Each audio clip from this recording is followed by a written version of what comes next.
And so, because we have people joining from the US this morning, or a person joining from the US, he had to get out of his bed by 3 o'clock in the morning, I suppose. So we don't want to be disrespectful and be late when he is going to be on time.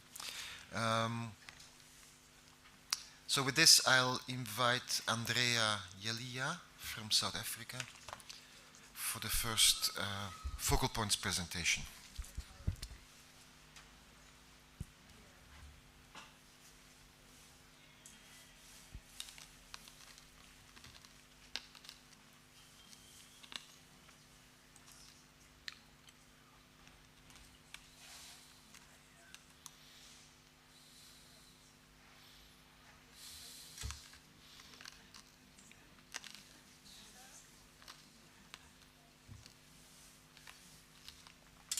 Seems it hasn't been synchronized, so I'm going to again have to quickly get it from mine.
Do we have anyone online?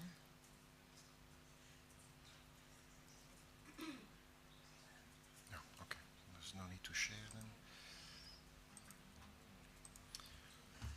Okay.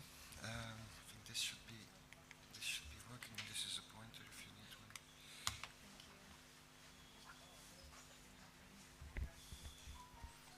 one. Good morning, colleagues, and a warm good morning from South Africa. So I'll be doing the presentation today, and I am the new focal point.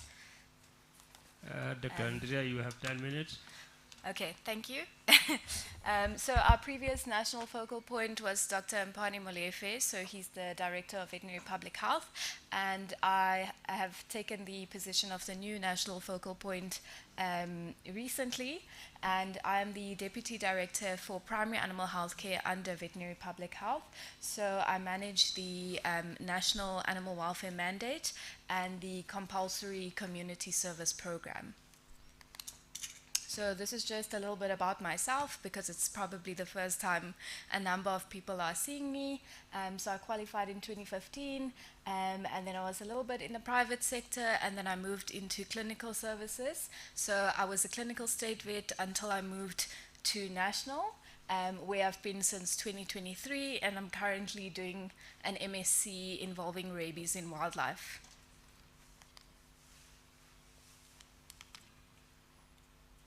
So this is our current animal welfare legislation that we have in South Africa. So we have the Animal Protection Act, the Animal Matters Amendment Act, the Performing Animals Protection Act, and then we have the NSPCA Act, and that's the act where the welfare are given the mandate to implement or enforce the Animal Protection Act.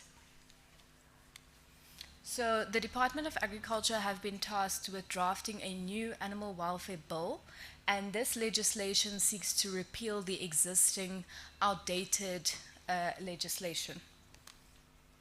So the gaps in our current legislation, they recognize that the current legislation in the way it's drafted recognizes animals for economic value and fails to acknowledge their intrinsic value.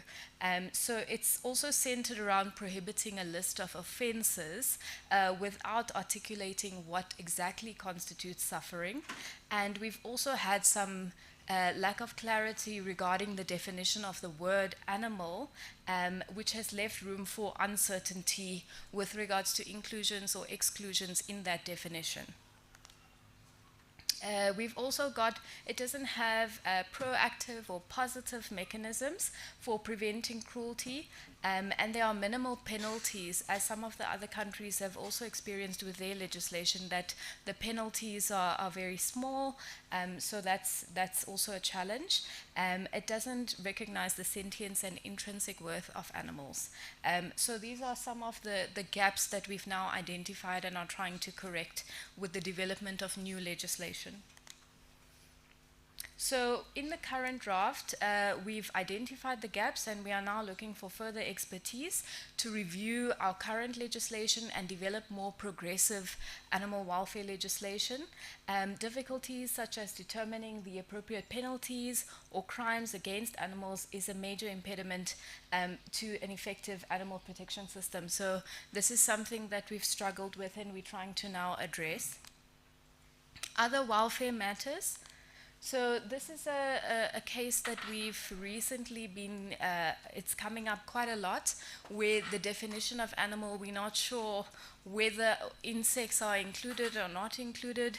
So we've had a case with tarantulas on display in a store, whether those are included under the Animal Protection Act. We've got a legal opinion and they agreed that it was included. We also have another case at the moment where cockroaches, mealworms, or other insects, there was an inquiry whether those are included under the Animal Protection Act, and this was at a reptile expo. So there was a bit of a contradiction whether the animals that need to be fed, these live animals, are more important than the animals being fed. So this is something that we're looking at. And then mosquitoes for Rift Valley research. We had a researcher who was requested to find a more humane way to euthanize the mosquitoes.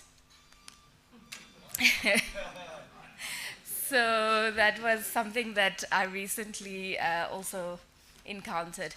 This is live export by sea, that's me for scale. Challenges with live exports that we've been experiencing. So we do have guidelines for the exportation of live animals by sea. It's a published document and it's available on our website. But the current guidelines are not legally binding. So we cannot enforce them at the moment. So that's the challenge that we're having. With regards to on-farm management, there's some delays with screening processes, so that's something we're trying to incorporate. And we've also got some challenges with regards to the competent authority versus animal welfare and who has the final say on what happens with these exports. There's also a lot of public misinformation. So that's something that is also a challenge with the live exports. And then we are currently converting the guidelines into regulations. So that's an active process.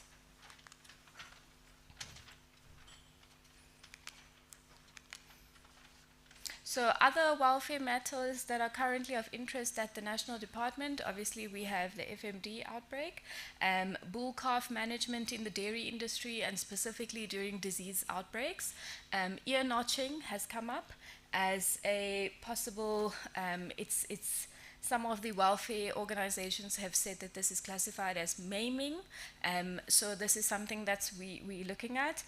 Crating of pigs, reptile exhibitions, rodeo events, animals used in research, traditional, cultural, and religious slaughter, and live export of all animals, including horses, because we've recently now had the direct exports to the EU. So where do we go from here? So increased efforts to recognize that animals are sentient, who have intrinsic value, increased awareness to the commitment of to the protection and promotion of the interests of vulnerable beings, and reinforcement of that interconnectedness between the interests of humans and animals as part of nature, and the negative consequences that flow from disregarding that interconnectedness. With the increased capacity at the National Department, we've made significant progress on animal welfare matters. We are busy finalizing the regulations for live export by sea. We are also finalizing the Animal Welfare Bill, and we are also looking at the development and review of standards in industry. So we are working together with industry, academia, animal welfare organizations, and other stakeholders to improve animal welfare on the whole. Thank you.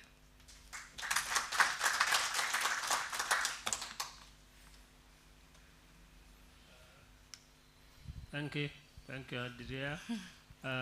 You have actually given us 3 minutes, so can I use them for questions? Questions to South Africa? Yes. Thanks, excellent presentation and a lot of work and a lot of challenge. Then good luck. Thank you. I was quite interested about the insects thing, and I know that, for example, in IATA, the International Transport Association, they are discussing that on the transport of bees, for example, but I don't know which was the scientific base that was discussed to finalize saying that yes, you can include insects on your welfare policies. Okay. If there is one. So the legal opinion that we got was based on the definition in the Animal Protection Act, where it just says wild animals, and there isn't a actual definition of that further. So the two legal opinions that we got, one was provincial and one was at the National Department, both said that from their opinion of our legislation that insects are then included as wild animals. So the tarantulas in that particular case were then included under the Performing Animals Protection Act, and that store then needed to have a license to display those tarantulas. And now with the Reptile Expo, we still haven't concluded the matter to see how we're going to address feeding of the live insects. But the Rift Valley fever research as well, that researcher was asked to research and present to the ethics committee different ways to euthanize mosquitoes. Thank you. Mr. Watini? Thank you.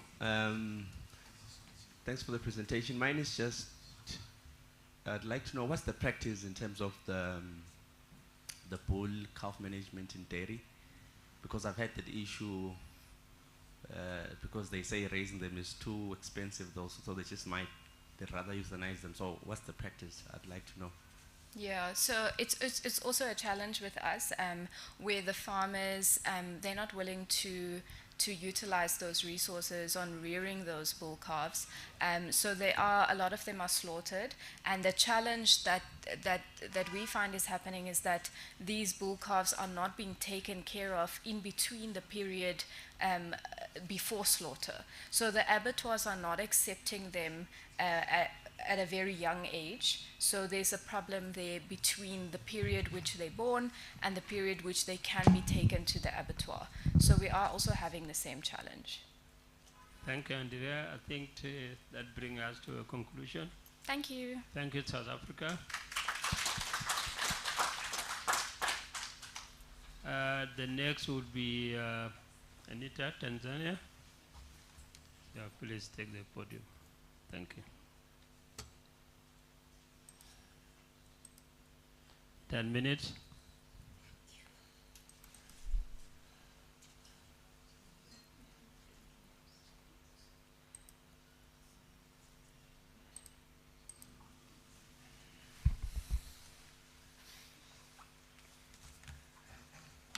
I'm Dr. Kitambi Aneti from the Ministry of Livestock and Fisheries from Tanzania. I'm going to present on the animal welfare situation in Tanzania, the way forward, challenges, mitigation, and so forth. You are welcome. The presentation outline is as you saw there in they say livestock population in my country. I'm going to show you In Tanzania, we have cattle about 37.9 millions. Pigs 3.9, as you see there, goats 27.6, chickens 103.1 million, sheep 9.4, and dogs 4 million, cats 2 million. Animal welfare issues in Tanzania. First of all, animal welfare issues in Tanzania is of priority. And we are always doing our animal welfare issues with the private sector, the NGOs, the other private sectors, those ones which are dealing with food production and so forth. Is a section under vet services combined with sanitary inspection. Several NGOs are operating in our countries. We have about 27 NGOs, registered one, but there is the other which are not registered. We are still convey them to have in one umbrella. There are still issues to be addressed, and Tanzania is committed to the animal welfare issues. Animal welfare consideration in transport, I think a lot have been talking already. But you must comply with the minimum journey time and also use of the competent personnel to guard the animals. And also you are supposed to look on the stocking rate in the lorry or in the truck, transportation truck, and also avoid the extensive use of sticks.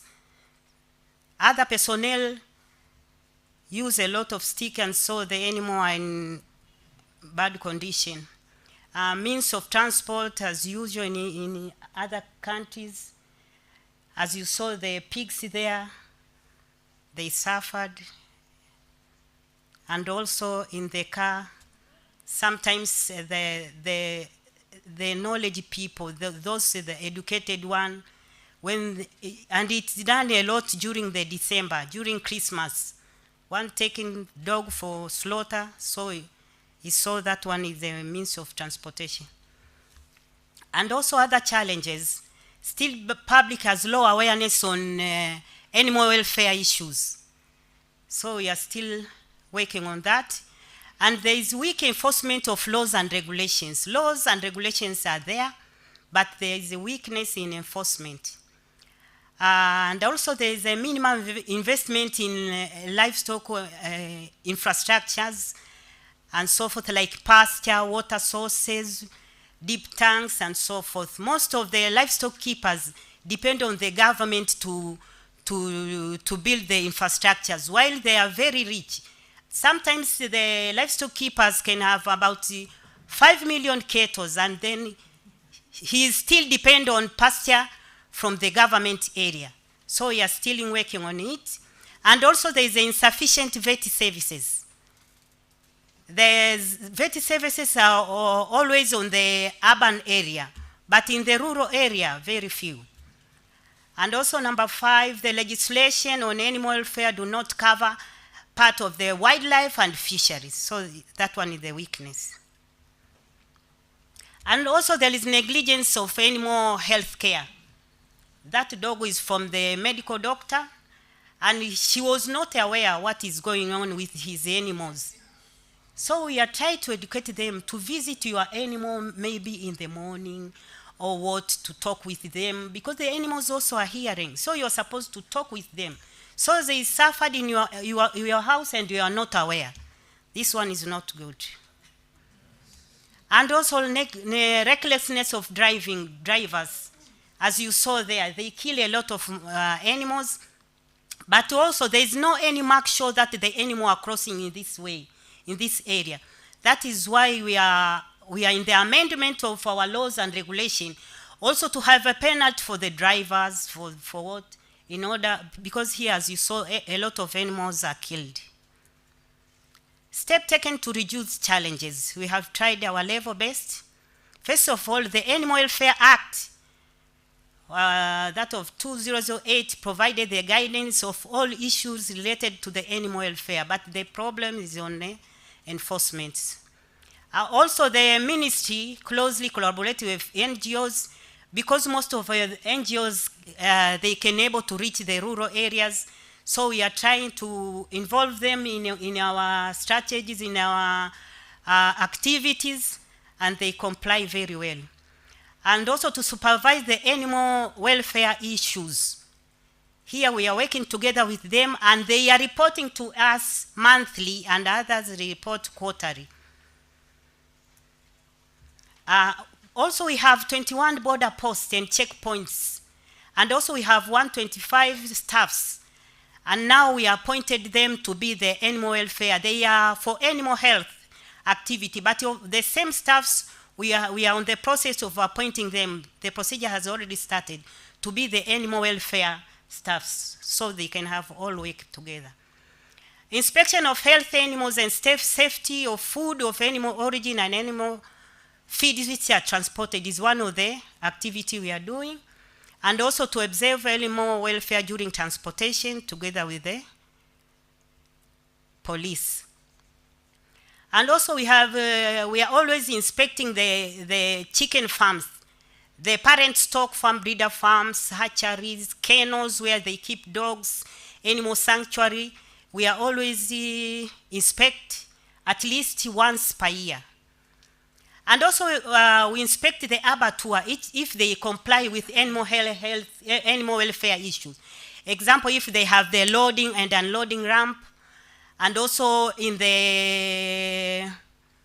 when in the process of slaughter, they are supposed to make sure the animals in the lairage are not seeing their fellow one when they are slaughtered.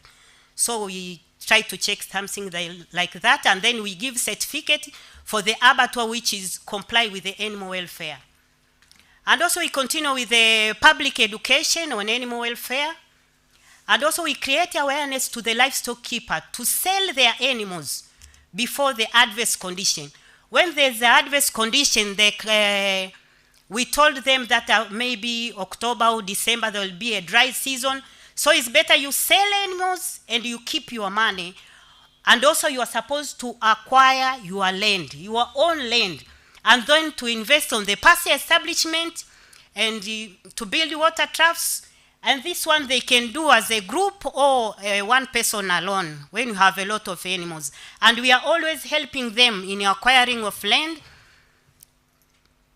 and pasture establishment. The Ministry of Livestock used to give them the seed, pasture seeds free. So as incentives. Here I try to show the children. Here are the extension workers. Most of them. 2 minutes. 2 minutes. Thank you. Most of them, they don't treat donkeys. We have a questionnaire and try to ask the extension workers. They have been working for 20 years and say, I haven't treated any dog, any donkey. So we are working together with the NGOs. We have the NGOs, so we try to show them the route of injection of drugs, how to treat donkeys, and so forth. And here I try to show the charcoal dam built by the livestock keeper. After having death of their animals, the 2022, about 400, that one, about 400 cattle died because of drought. No food, no water. So that one is also as an incentive, as a lesson for them. So here, they build their charcoal dam and there is water. So they not move from one area to another. Because when the government can have built a charcoal dam and then they migrate to other area and left the charcoal dam there. Here is the pasture area developed by the farmers. The way forward, we are now reviewing the Act of Animal Welfare of 2008, and we include wildlife and aquatic animal. Also, we are in the process of develop a national umbrella for animal welfare stakeholders. We also plan to formulate a strategic plan for animal welfare and the welfare guidelines. Thank you for listening. Here is our friends. And now we are in the process of identifying, registered, and in order to be able to trace them. We have already registered about 326 donkeys, and we are still working on this. But the problem is, as we have the funds, we will continue to identify them in order to protect them, because now in our policy, we term them as the endangered species. Thank you. Okay, thank you, Dr. Nietzsche. Thank you, Tanzania. And now we move to the next presentation. Okay. which will be from Zambia. So may I call upon Dr. Gurguri? Gurguri, please. Excuse me. Just wait. Jot down your questions for Tanzania and Zambia together, please.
Thank you. Good morning, everyone. My name is Gregory Muye Mululuma. I'm a veterinarian. I work for the Department of Veterinary Services in the Ministry of Fisheries and Livestock in Zambia. I'm head of the Regulation and Control Unit in the department.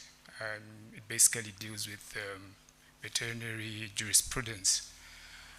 I'm also the animal welfare focal point person for Zambia. So my presentation outline is as follows. We'll look at the policy and legal framework. We'll look at collaborative initiatives and activities that we've been doing. Then awareness creation and networking, capacity building in animal welfare. We'll look at the challenges as well as the opportunities and the way forward. Zambia has two policies on animal welfare. There's the National Livestock Development Policy, which was developed in 2020. And then there's also the National Animal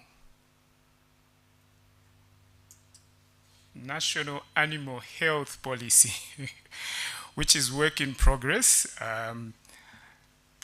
Under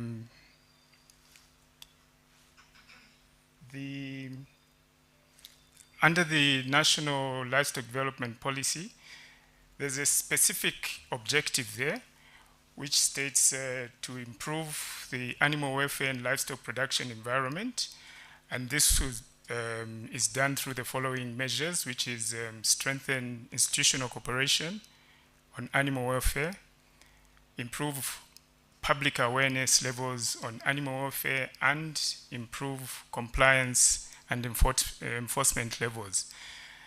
Now, the National Animal Health Policy, which is work in progress, has a specific objective, which is to strengthen the capacity of the DVS. DVS is the Department of Veterinary Services, and partners to improve understanding and compliance with animal welfare standards. And it hopes to do that through the following measures, which is promote the establishment of an animal welfare advisory committee, strengthen institutional capacity to handle animal welfare issues, that is regulatory framework, strengthen collaboration and coordination between stakeholders involved in animal welfare, strengthen public awareness on animal welfare, and develop appropriate animal welfare law. Now, like I said, this is okay.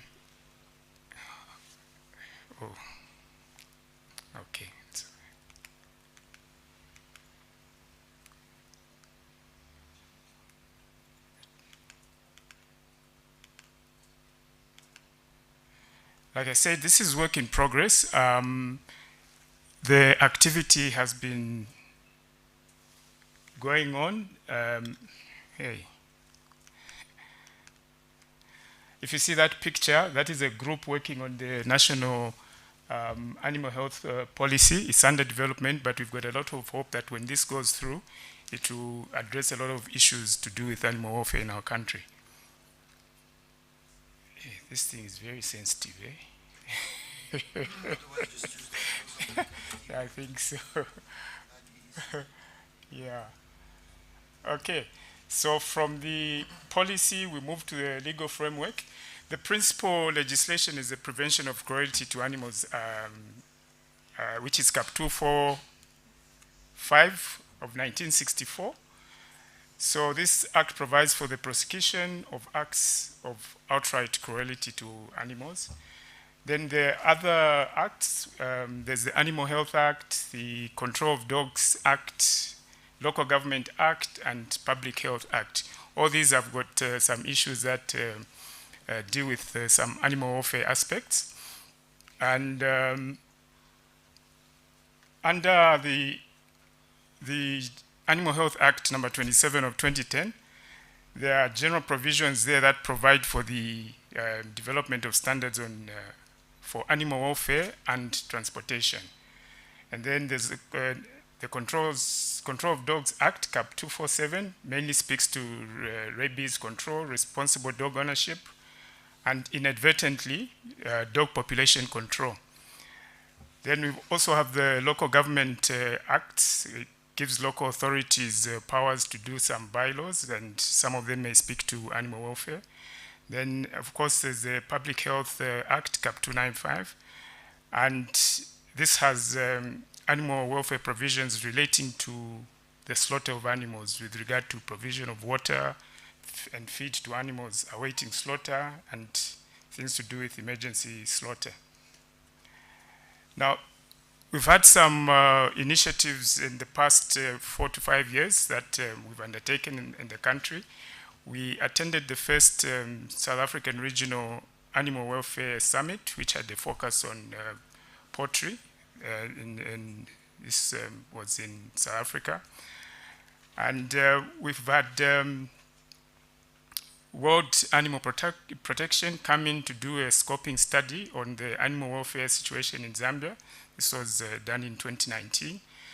Then the Veterinary Association of Zambia, in collaboration with the World Animal Protection,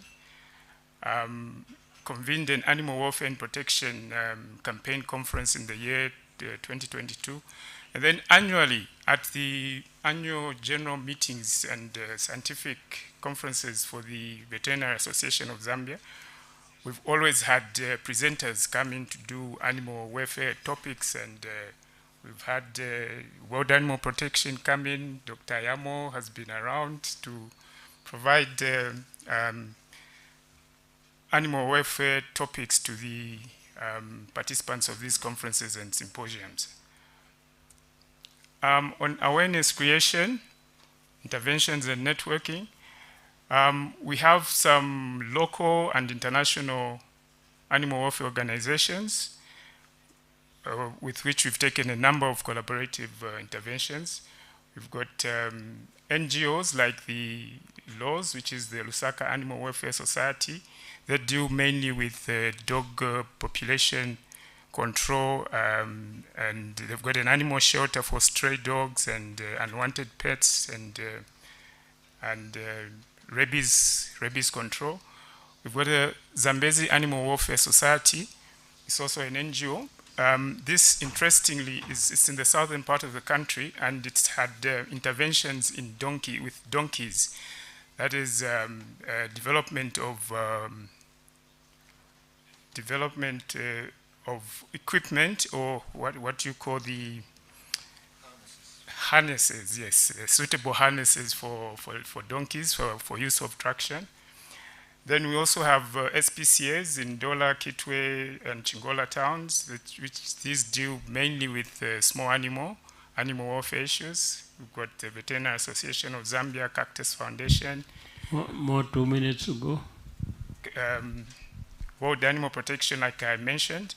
And a major partner has been the F1, which is Enhancing Research for Africa Network. We had an animal welfare working group for Southern Africa for the period 2019 to 2023. Now, the important thing that this culminated into was the sponsorship of a course, a 5-month online course on applying WOAH animal welfare standards in Africa. So three of us from Zambia, that is myself and 2 other colleagues, one from the NGO sector and another one from government, together with other SADC animal welfare people, I think I see a number of them in this room.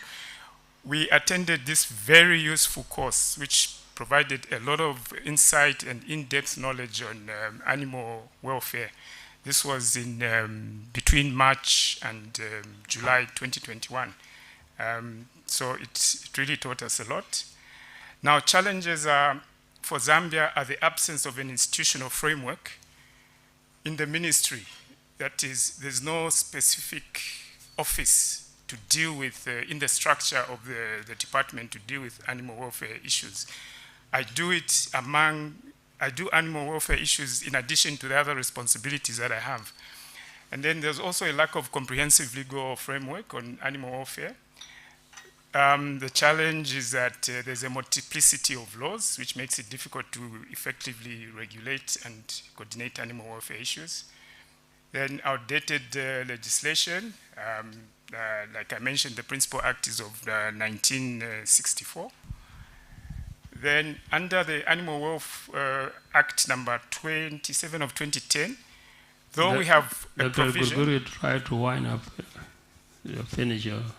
Yeah, so under this Animal Health Act, the animal welfare standards have not yet been developed. And then a major challenge now is that we're experiencing a severe drought, so it has come with challenges on nutrition of animals and environment, and even funds to do animal welfare activities. Opportunities. I think there's a lot of opportunity in the when the national animal health policy is completed. I think it will open doors to a lot of initiatives for animal welfare. And then there's we're developing we are working on the development of animal welfare standards under the Animal Health Act. And then there's also the development of an Animal Welfare Act to address specifically the animal welfare issues, and this is being spearheaded by the Veterinary Association of Zambia. A draft layman's bill has already been submitted. And yeah, the lack of technical and financial resources is a challenge that we face. Thank you for your attention.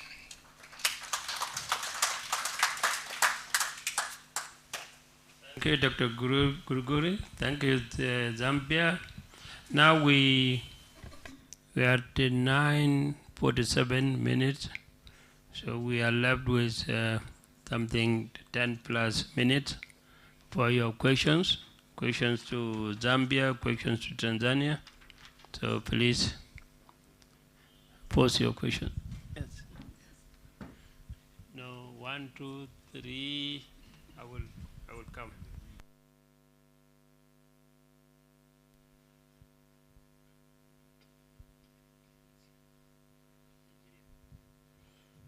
Thank you. Good morning, once all. My question goes to Tanzania.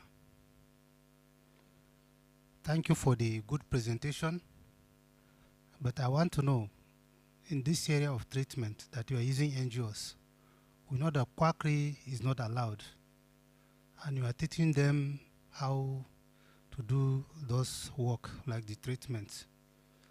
I know the experience I had, so it is difficult for me to accept, but I want to know which type of people do you use for that treatment?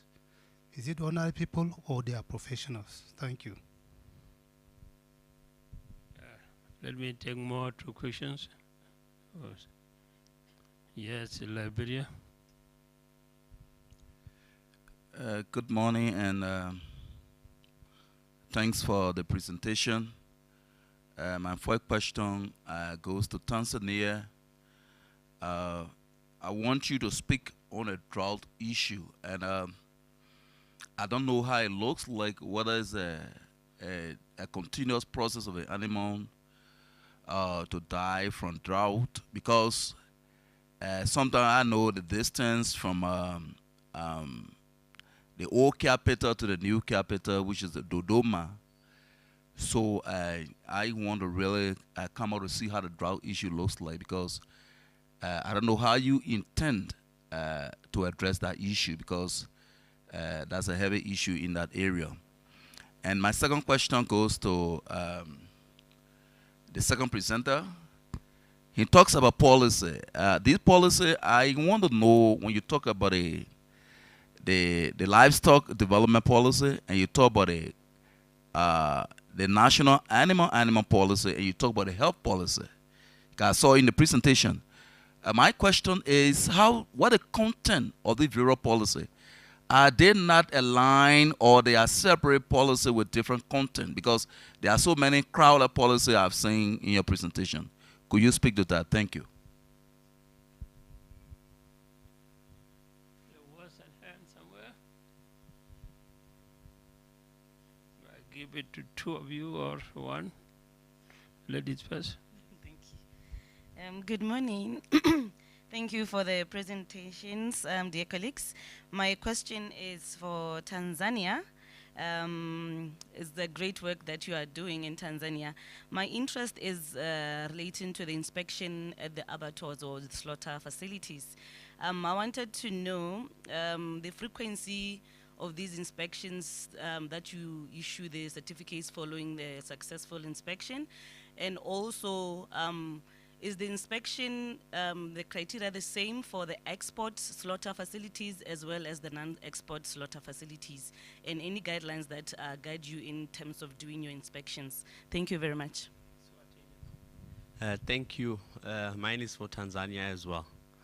The road accidents, emphasis is made on the drivers. What about the people who own the cattle?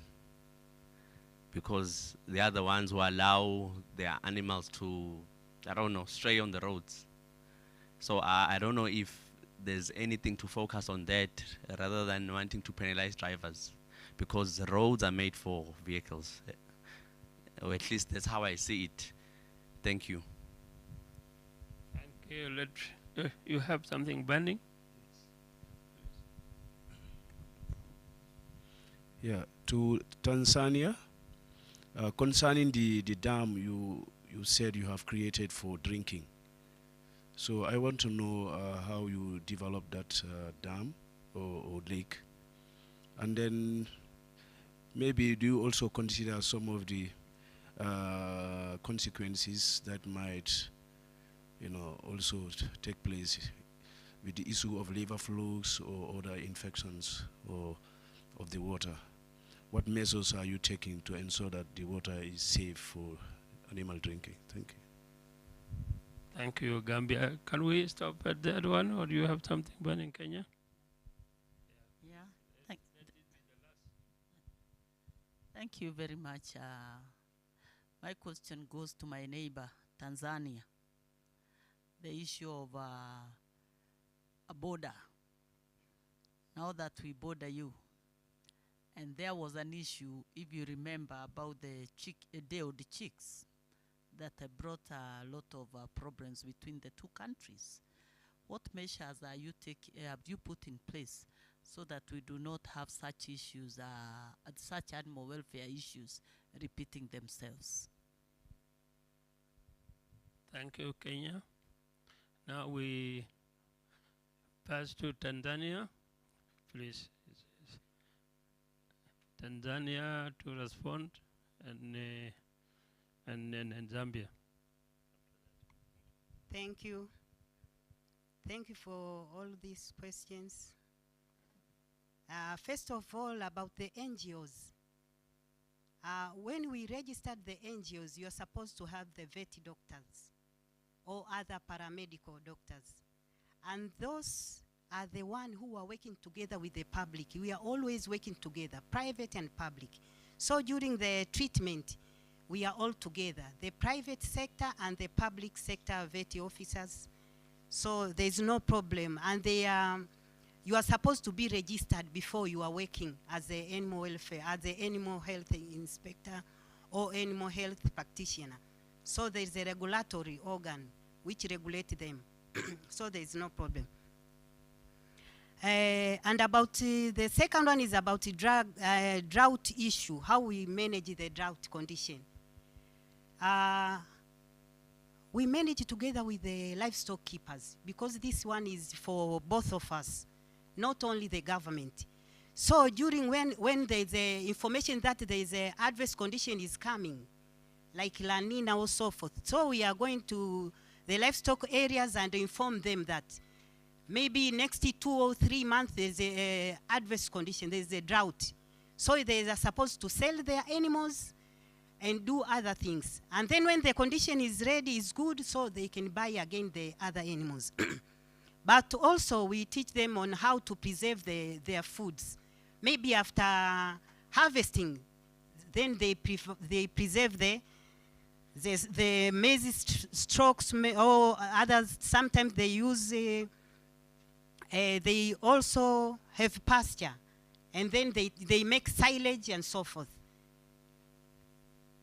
And also sometimes at the government, we allow them to migrate to the other areas. And sometimes they migrate to the area, because most of the livestock keepers, they have 2 or 3 family homes, wives.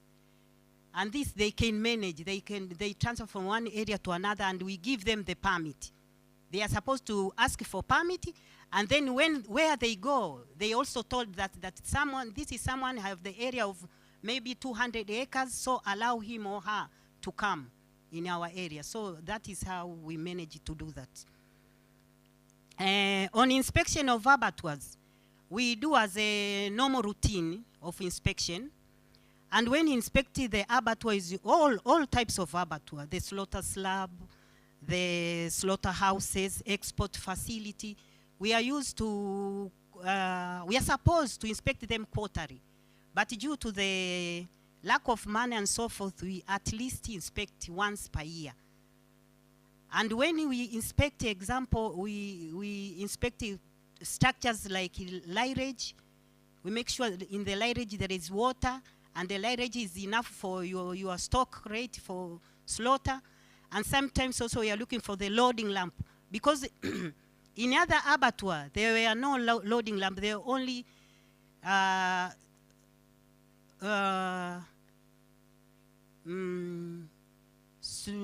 drop their animals from the lorries, and then other animals are broken, and so forth. So from now, about 2 years ago, we are starting to make sure that in all abattoir there is a loading lamp, there is an unloading lamp, so that to reduce the issues like that. And also to make sure when the animals are slaughtered, the one in lairage, they are not capable of seeing their fellow ones when they are slaughtered.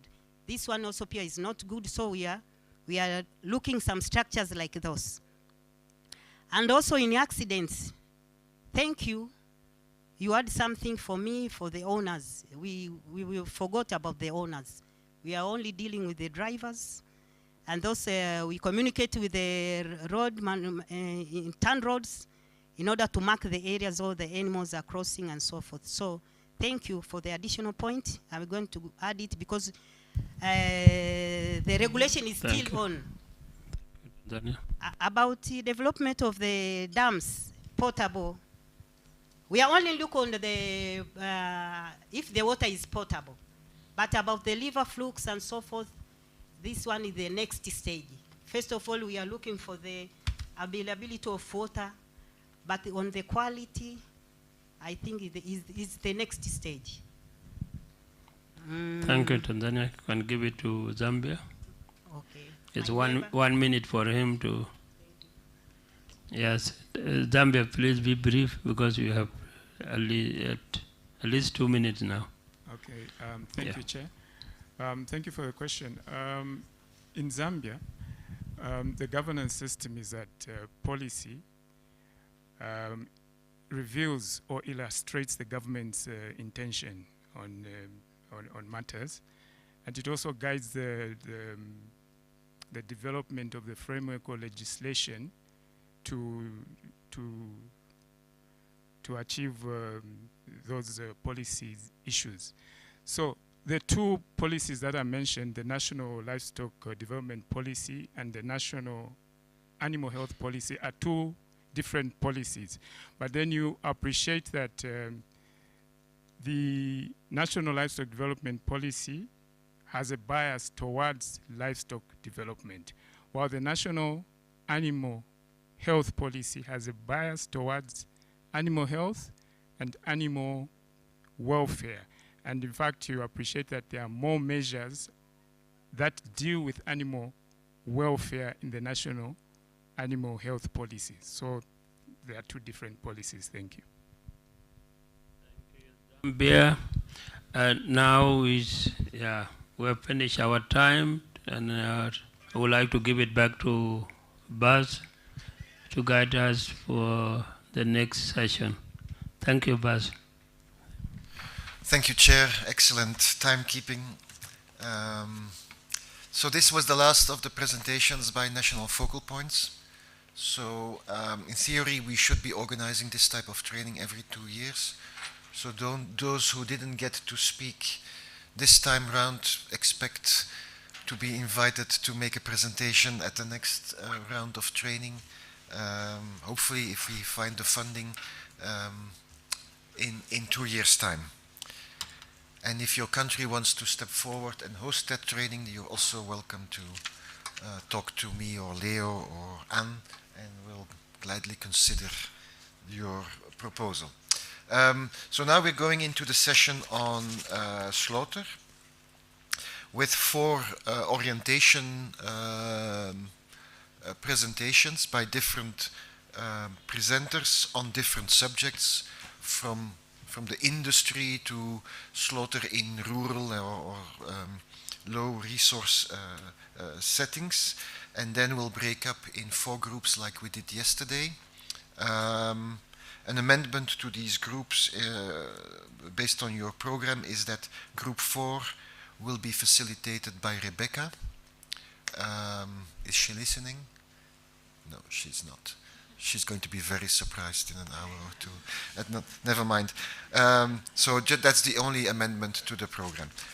Now, the first presentation is on this famous animal welfare during slaughter chapter we've been talking about since day before yesterday, and Leopoldo. You know Leopoldo? I think you know him. Eh? You've seen him before? Okay. He will present on this new chapter. Oops, I'm not sure what's happening here.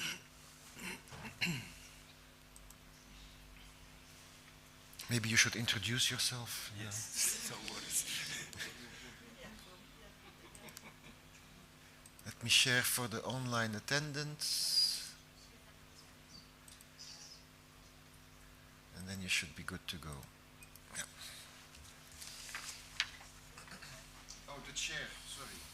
The chair, Daniela. Daniela, are you aware you are the chair? I'm sorry. Please feel free to provide some oversight here. If you want to sit there or...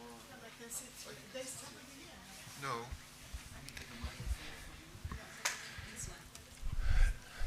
No.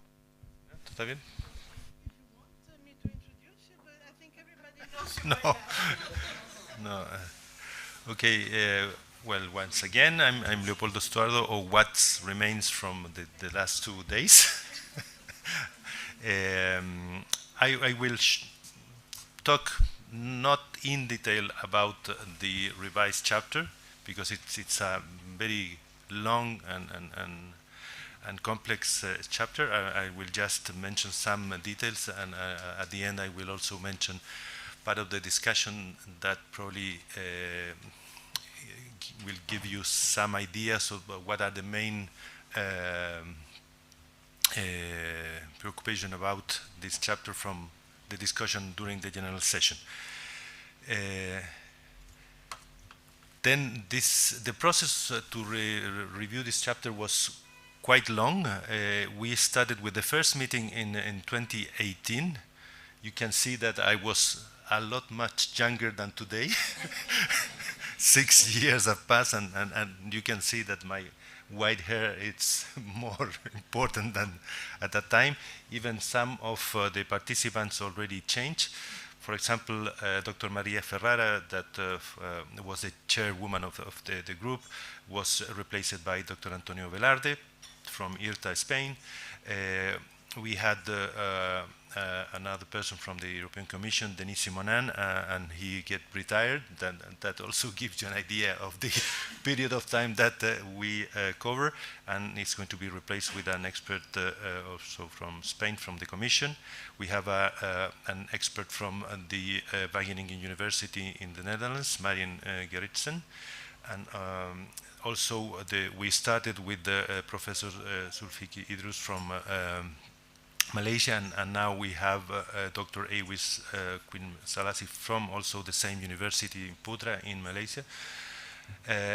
And we have Dr. Sia Johnson that is from USA. She is from the AVMA, working on the guidelines that AVMA have on killing and slaughter.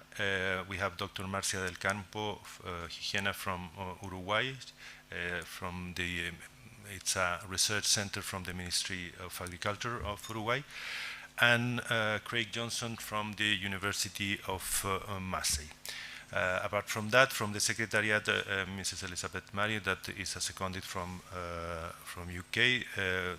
She already left, and we have another seconded from UK, Laura Davis, that is cooperating with us, and well, myself. As I said, the first meeting was long time ago, and the last meeting was in October 2022, and you know, the chapter was adopted just this year during the general session. Oh, sorry. What is new on this chapter? Probably the more visual one, it's the change of the name. We in the past it was animal welfare or slaughter of animals, and now it's animal welfare during slaughter.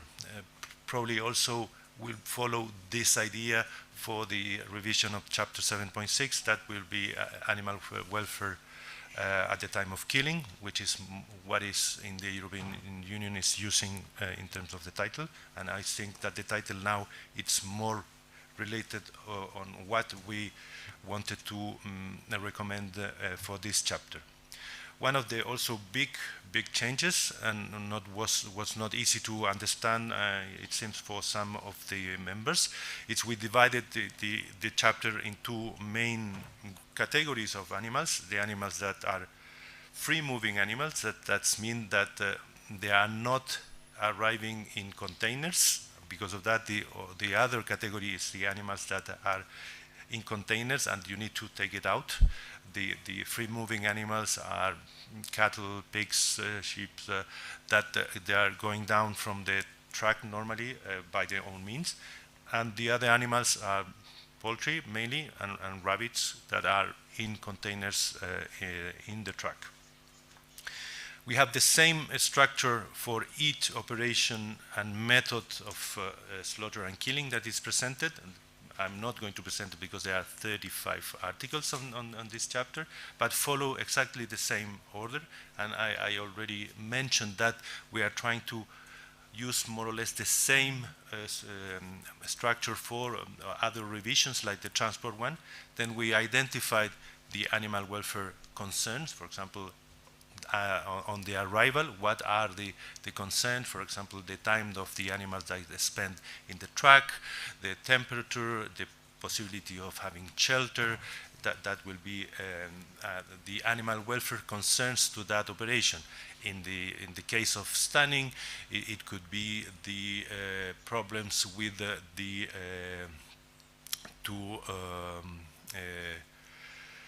achieve the unconsciousness, for example, of the animals.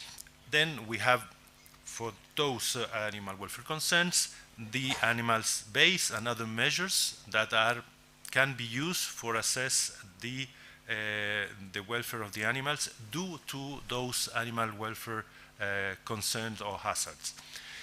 That's mean, for example, the recovering of consciousness, for example, fractures, in the case of poultry when they take it out from the containers, and recommendations on how to conduct those operations without compromise the welfare of the animals, like, for example, not taking the birds from the legs, ensure that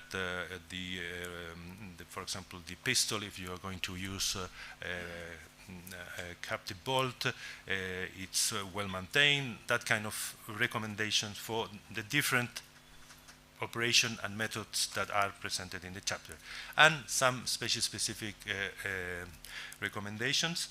For example, in the case of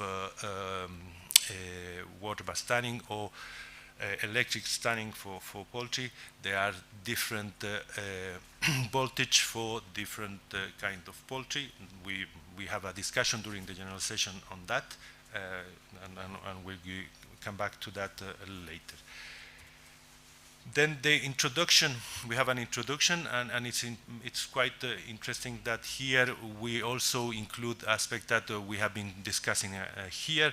For example, the ethical aspect of the welfare of the animal during slaughter, but also the benefits that good animal welfare conditions during the slaughter also could be economically beneficial, because the quality of meat will be better and improve. There is going to be less contamination of meat, then more kilos for sale, then it's economically beneficial.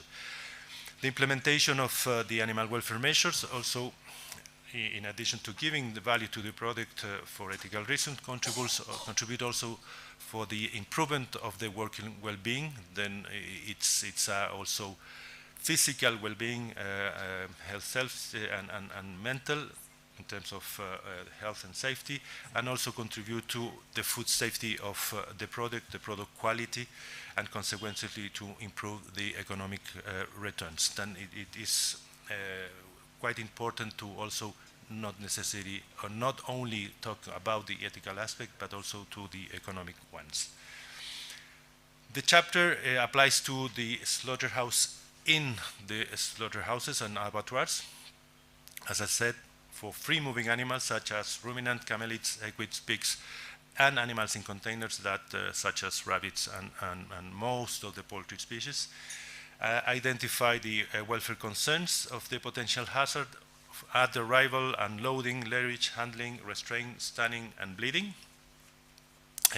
Remember that also it's considered the slaughter of the animal without stunning, and recommendations are given for that process. Provides animal-based measure to assess the level of welfare, like as I mentioned, the consciousness or unconsciousness, the some fractures, etc. Provides general and specific recommendations, as I mentioned, from some poultry like turkeys, and also from, for example, bisons. In the case of there was in Europe, there's a lot of breeding of that for fur, and applies, as I mentioned, for free-moving animals and animals arriving in containers. What is important, because always something say, okay, I want to slaughter, I don't know, I would say camels.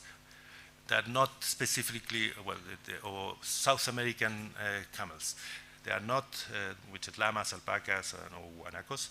They're not specifically mentioned in the chapter, but all the recommendations could be used in those species with the recommendations that are given in the chapter. Also, this chapter should be read with other chapters like the guiding principles, the one that we are reviewing also, but also with the chapter 714, which is the killing of reptiles for skins, meat, and other products, because it could be the case that those species that are considered in that chapter can be slaughtered in a specific premises. And there is some aspect that or recommendation that can be applicable for one or the other. Also, the provision of chapter 7.2 and 7.6,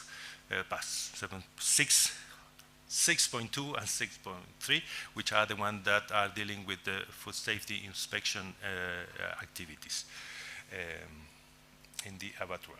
Then it's important for meat inspection. And it's more or less a very, very general overview on the chapter. Just to finish, I would like to mention that the main concerns that we have during the adoption of this chapter and the discussion was to not to be too restrictive in some recommendations, and members were specifically mentioned the different electrical parameters that are giving, for example, for some species like turkeys and also laying hens at the end of their life.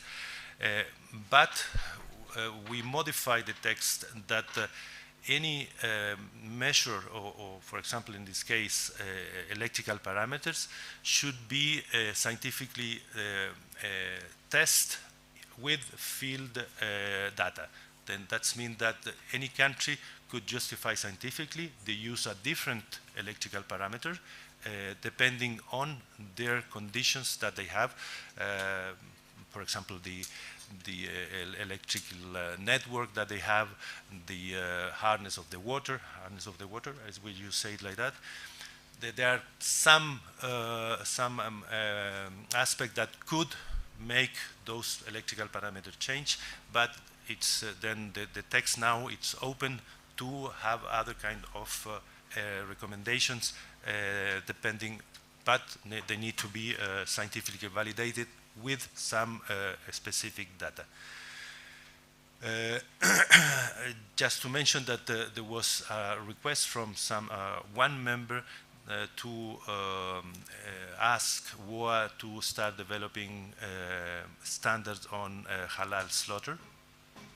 As the response of the President of the Commission was that was already included in the chapter, not mentioning specifically any religious kind of slaughter, and the Commission thought that was covering quite well in the recommendations when we talk about the slaughter of animals without stunning. Then I think that the discussion was quite positive. There was not, apart from those aspects that we solve it with changing the text, and you see the final version that it's online. But still, I invite you to review it, and because we still have some discussion in this Code Commission meeting to review some of the comments from members during the general session, but that maybe we are going to address it later. That's from my side. Thank you very much again. Any question, comments? Thank you very much, Leopoldo. Excellent presentation and excellent timing. A very good update. Well, after 7 presentations, you get, yeah, exactly. And normally the chairperson has a task to come up with the questions to break the ice, but I don't think it's going to be the case, given how active you are. So is there any specific questions for Leopoldo? Anything you would like to know more, or he has been very clear until now? Anyone? Okay. Yes, please. Laura, Leo, that was excellent. Just a little question here. On chapter 2, categories of animals. You mentioned about the animals coming in containers or coming on, free. And you gave the examples of rabbits and the poultry for those in containers. What about fish? And then also, there's something very interesting which was raised by South Africa. They're getting concerned about mosquitoes. That now reminds us that we have emerging livestock. And we have things like reptiles, we have amphibians, we have insects. But maybe that is not for this forum. But if it's for this forum, perhaps it would be nice to hear about that, considering that the development of Stardust is a dynamic. Yeah, no. May I? Yeah, no, very, very quickly and clear. In the code, there is a definition of animal, and that I was asking about the insects. So far, insects are not included in that definitions. Even when we worked on the chapters on reptiles, we modified the definition of animals and we add reptiles to that definition, and because of that can be considered as animals for the terrestrial code. Then that means that reptiles now are part of the scope of the code. And as I mentioned yesterday when I talked with about chapter 7.14, there are quite a lot of specificities for those animals like chelonials, lacertilian, etc., that they need to be considered, and because of that, they need to be also read together both chapters. In terms of the mosquitoes or insects, they are not still part of the code. Then I don't know. I don't have the crystal ball to see if in the future will be something on that.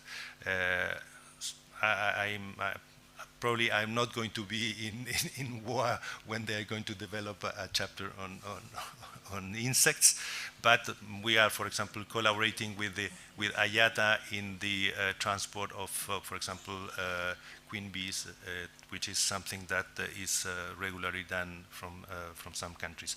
And the last comment was fish. Remember that in the aquatic code there is a specific chapter on a slaughter of farm fish that are going to be also reviewed, but it's something that it's already considered. If I may, just one last question on the issue of insect, because in the insect production for the use as a food and feed is increasing very rapidly. I've heard also from other colleagues of yours that WOAH is not addressing them for the time being, but don't you see that it will come maybe very fast, given the fast development of the, I would say, insect production, again, as a food and feed?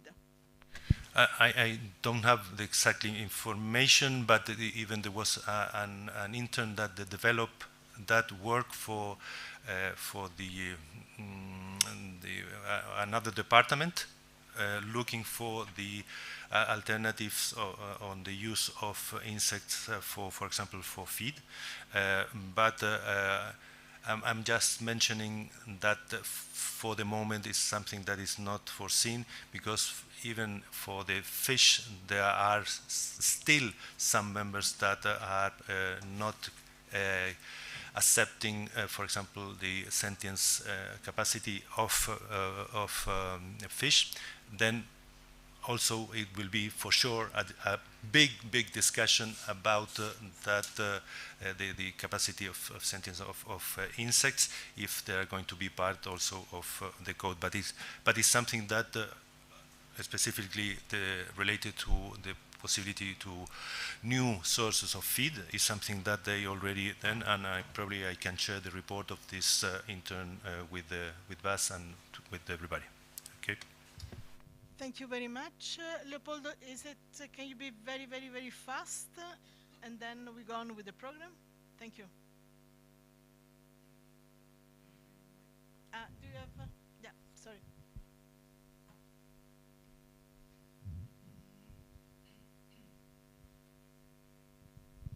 All right, morning all. My question is, does the chapter take into consideration issues of informal slaughters, especially in Africa, and this will have some implications or some issues when it comes to awareness, because most of our African settings, there's no formal abattoirs, and it's predominantly informal slaughters. Yeah, sorry. The scope of the chapter is related to the slaughter of animals that are slaughtered in slaughtered abattoirs. But as said, there is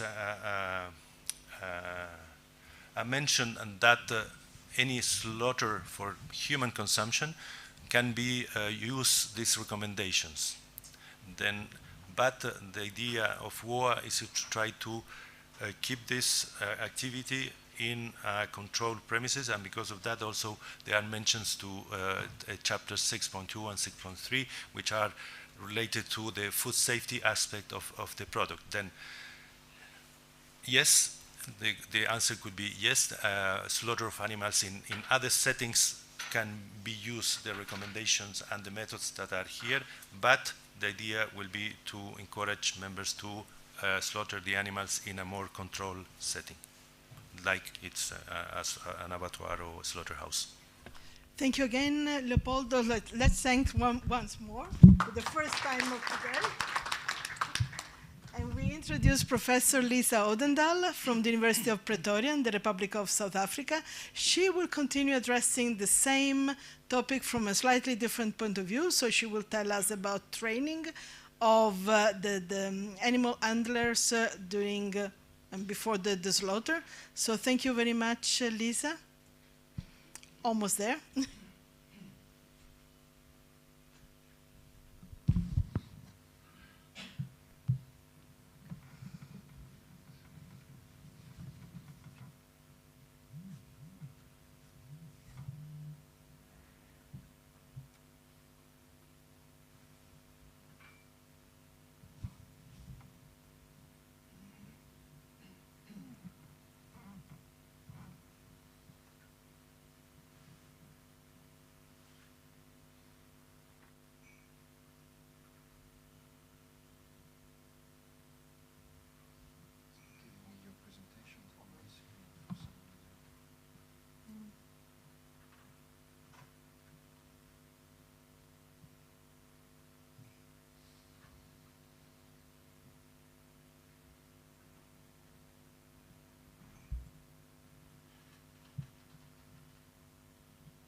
Okay, right. Thank you, Daniela, for the introduction, and I'll just get on with it quickly. Okay, it's not moving. I have to use the mouse. But the thing you're holding is not working? Not as well. Okay. Definitely not a good day for presentations. Just put it in plain PowerPoint.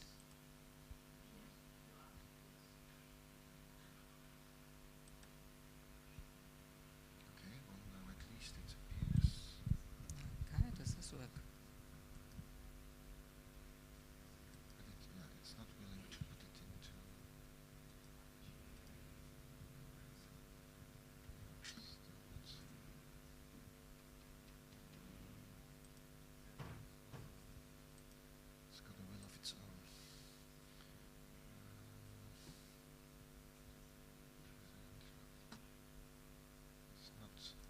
slideshow. It's not putting it in slideshow. It refuses to put it in slideshow. I think we have two parallel sessions going on now.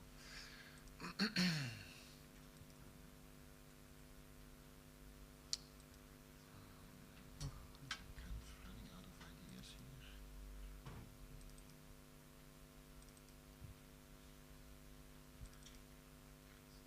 Oh, we got it going this morning. It shows it on the second screen. Let me see duplication.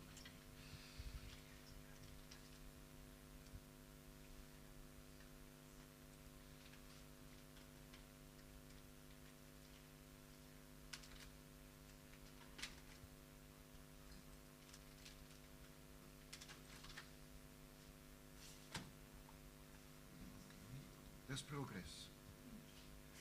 There's progress. Ah. I think this should work and this should also work now. Now, I still need to share this on Zoom. So, one more step. And I hope we should be okay. Is this going to work? Okay. Wow. Oh, I say. Okay. Right, so now I have to keep my story very short. Okay, so I'm going to start with this. Escape. Short-lived happiness. Oh. How to get the... Oh, I should have just...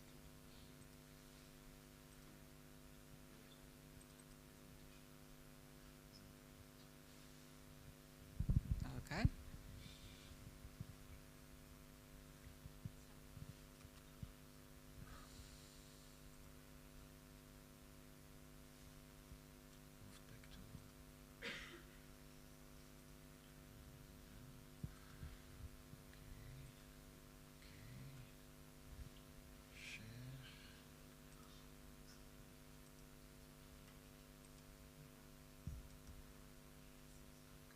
And just turn that off.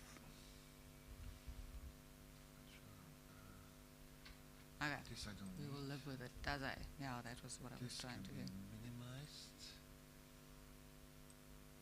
Not sure why the Okay. menu stays there. Okay, we'll have to live with that. Okay, right.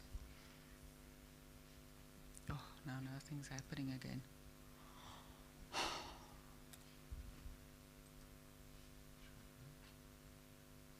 Okay, right. So I'm going to start with this quote from Temple Grandin. So one of the most effective means of minimizing pre-slaughter stress is to ensure that the animal handling facilities enable smooth and efficient movement of livestock and that stock persons understand the principles of animal handling. In other words, what she explains here is that you cannot divorce animal handling from the animal handling facilities. They both go in conjunction. If you don't have proper animal handling facilities, it's very difficult to actually train animal handlers to handle animals properly. So what is the basic principles of animal handling? I'm going to go through this very briefly. You know, from your veterinary science training, hopefully you were taught all of these principles. The flight zone, the point of balance, driving aids. And I call this the easy part. That is that you can convince abattoir owners, stock persons to come and join a training session, and you can teach them these things. But the difficult part is actually the facilities. The animal handling facilities are not always conducive to handling animals properly. And that is the costly bit, how to change that. And then not forgetting welfare indicators. So there's the welfare indicators, and you should also all be familiar with these welfare indicators. And I mentioned them in that it's very important to actually document all of this. Make sure that you have the animal handlers, there's the abattoir owner, and then there is a independent person, probably the meat inspector, a veterinarian sometimes. In our case, it would often be the meat inspector who actually documents this. And so that you can see whether they're making progress, make small changes, see if there's more progress towards better animal welfare and better train person animal handling. So what's the consequences? And this I think we also need to address is the consequences of poor animal handling. Not just the welfare indicators, but also record these pathologies, the bruising. This one may not be all that familiar to everybody, is hemorrhages in the lungs. So you can see this is pig lungs, there's normal lungs. I always tell my students lungs in abattoirs should be pink and fluffy. If they are full of hemorrhages and you see all of this edema, then that means there's something somewhere wrong. It doesn't really, it's not specific to animal handling in lairages. It can be transport, it can be the slaughter process, but it does indicate something is wrong somewhere. Another example, blood splashing, the term in abattoirs. This is a rather extreme example of blood splashing in a sheep. You can see the lungs, definitely not pink and fluffy. A lot of hemorrhages in those lungs. And your first thought here may be that this is melanoma. In fact, it's not. This is blood splashing. That's blood everywhere in this carcass. And it's probably multifactorial. It probably has to do with stress during transport, stress during handling in the facilities, and it could also be poor slaughter technique. And then other more common examples, what you all should be quite familiar with is the bruises and the trampling. Something which is quite rare. I only have this one example I've seen in my career. Splenic torsion, that can happen very acutely. This probably did happen in the lairages, otherwise this pig wouldn't have made it all the way to the meat inspection point.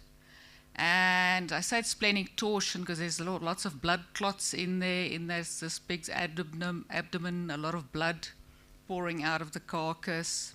And then another obvious one, slap marks.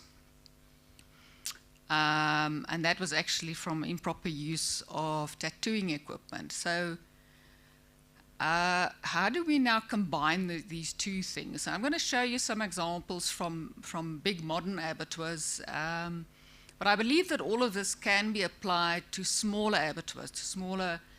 You just need to use these principles. So the principles here being make the floors slip free, make it possible for animal handlers to close all gaps. This is a new trend, is to use a sliding gate.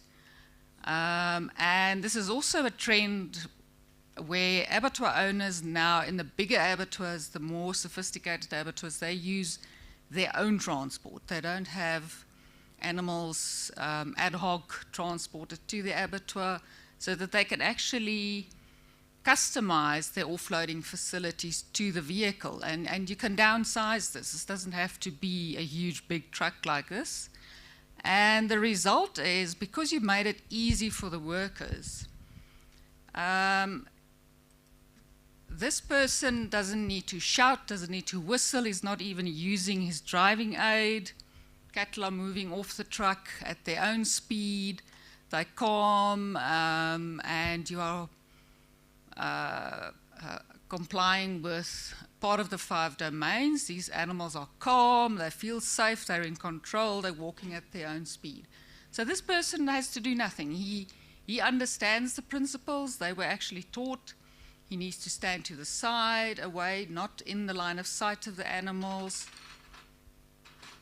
What am I?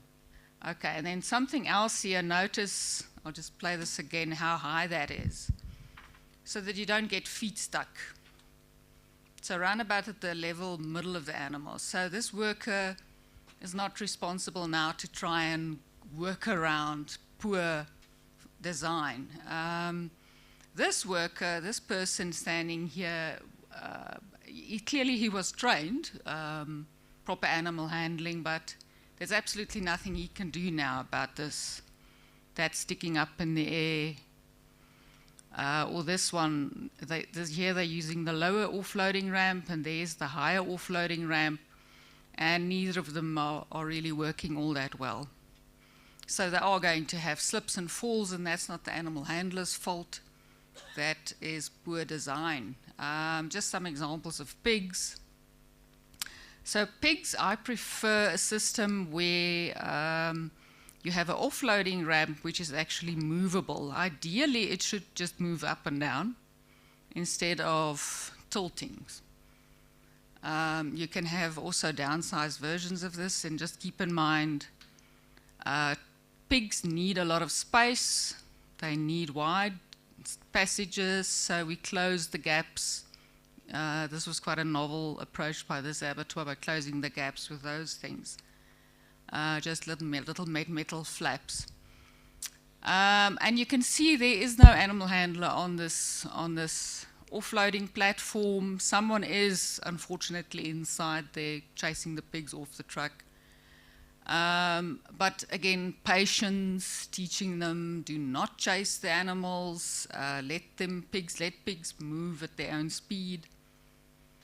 As opposed to this sort of system, this big wide gap, this is also a movable offloading ramp that tilts and creates big wide gaps at the side, and occasionally an animal is going to fall off, and the animal handler is powerless to do anything about that. More design problems, broken legs, poor designed facilities, feet are going to get stuck in here. Okay, and just for interest's sake, I don't know if anybody, this was new to me 2 years ago, these trucks in Europe, not that we, it demonstrates the principle of offloading on a level platform. So this is a truck for pigs. I don't foresee that we will have these trucks very soon in South Africa or even Southern Africa, but it shows the principle of move the pigs to the level of the offloading ramp and make it easy for the animal handlers to get the animals off. And then getting to driving aids. So most of us probably know all of these driving aids, the feedbacks, the flags, the sorting panels, whips. Some abattoirs still use whips. My favorite driving aids, rattle paddles, fairly easy to come by. Sorting boards, we're not using sorting boards. The concept just hasn't taken hold yet, and here's a new one. Pool noodles that they use in one abattoir. So the idea being, do not give animal handlers tools with which they injure animals. Give them tools, definitely not any kind of prodding, electrical prodding. I don't avoid prodding with good design. So here you can see this facility is not fit for purpose. This animal handlers are not going to succeed in moving these animals humanely, and I would not give them any sort of driving aid, and in these circumstances they will have to use basic principles. But you can redesign this. You can actually then rather go for a small, modest version of the herringbone design. And this design works for all species, and it makes it very easy for personnel.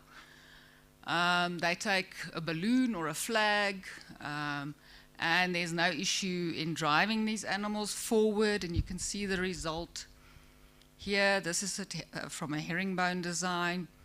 There is, in fact, no animal handler behind these cattle. The passage is clear. They know where they need to go, and they're just following the leader.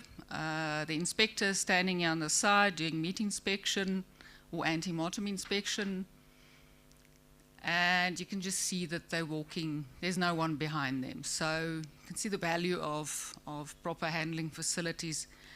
I want to add this as well. Let's just go back. Pause. These poles. So this abattoir was in the process of putting a roof over these lairages. And that speaks towards not just the comfort of the cattle, the thermal comfort of the cattle, but also the handlers who now don't have to work in a lairage that is 50 degrees Celsius. Concrete can get very, very, very hot in the middle of December. sadly, crocodiles die on these concrete surfaces. So I'm a big advocate of thermal comfort. Here's some examples in driving aids in a pig abattoir. So it's well-designed facilities, but here definitely they can benefit from some training. Teach these personnel that someone somewhere heard something about not giving them driving aids, and I would actually roll that back and say no. Do use a sorting board. If you don't want to use the big plastic heavy ones, make a wooden one. It's a lairage, remember, it doesn't need to be washable. And drive pigs in smaller groups, because you can see pigs here from there to eternity. So you may not be all that successful with older workers with ingrained bad habits. You may need to replace them with young Gen Z people who haven't got these bad habits yet, and teach them to drive pigs in small groups. Okay, I'm going to hurry up a bit. Solid walls for preference.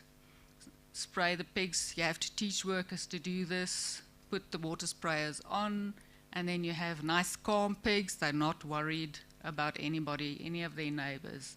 So you get the idea. Okay.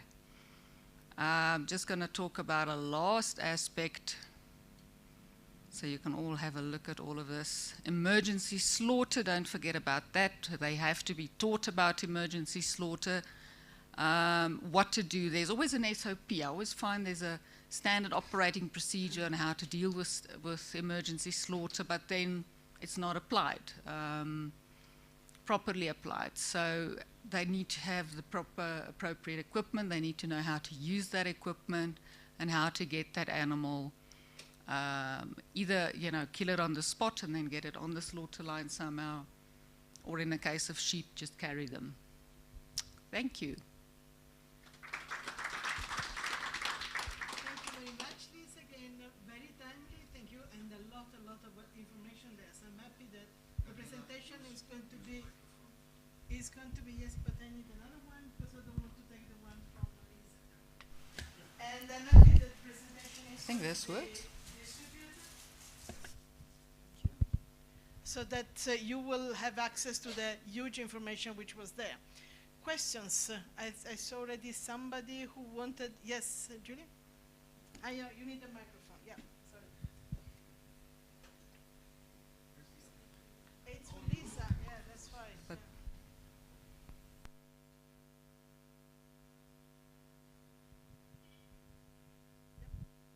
Yeah, okay. Thanks a lot for that. It was a very good presentation. But an issue, if you look at the emergency slaughter there, do not move injured cattle or pigs killed on the spot using appropriate methods.